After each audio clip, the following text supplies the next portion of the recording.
引け間際にちょい上昇。ドリコム株買ってみたけど売りやつ強すんぎ。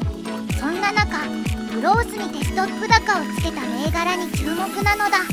通販の雨風対応なのだ。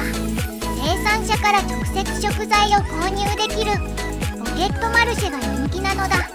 テレビで報道されたり米不足などの思惑から2連ストップ高なのだ。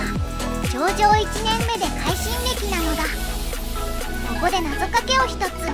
お米とかけましてシンプルな褒め言葉と解く。その心はどちらもいいね。ずんだ豆です。